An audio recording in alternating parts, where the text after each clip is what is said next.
হরে কৃষ্ণ। আন্তর্জাতিক কৃষ্ণ ভাবনামৃত সংঘ ইসকনের 60 বছর পূর্তি উপলক্ষে সারা বাংলাদেশে শুরু হতে যাচ্ছে স্কুল পড়ুয়া শিক্ষার্থীদের নিয়ে ভক্তি বেদান্ত মেগা কন্টেস্ট। ভক্তি বেদান্ত মেগা কন্টেস্টে ছাত্রছাত্রীদের প্রতিযোগিতার বিষয়বস্তুগুলো হলো চিত্রাঙ্কন, ছবিতে রং, বৈদিক নৃত্য, পৌরাণিক অভিনয়, গীতার শ্লোক আবৃত্তি, ভজন কীর্তন, কুইজ এবং বক্তৃতা।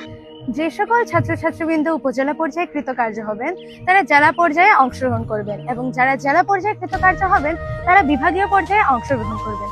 যে সকল ছাত্রছাত্রীবৃন্দ বিভাগীয় পর্যায়ে কৃতকার্য হবেন তারা চূড়ান্ত পর্বের জন্য ঢাকা জাতীয় পর্যায়ে অংশগ্রহণ। যারা চূড়ান্ত পর্যায়ে কৃতকার্য হয়েছে তাদের জন্য রয়েছে সার্টিফিকেট, ক্রেস্ট ও অতি মূল্যবান পুরস্কার। আপনারা যারা এখনো রেজিস্ট্রেশন করেননি তারা রেজিস্ট্রেশন করুন জাগ্রত ছাত্র সমাজ ইসকন যুগটিলা সিলেট। যোগাযোগ করুন 019164588832। হরে কৃষ্ণ।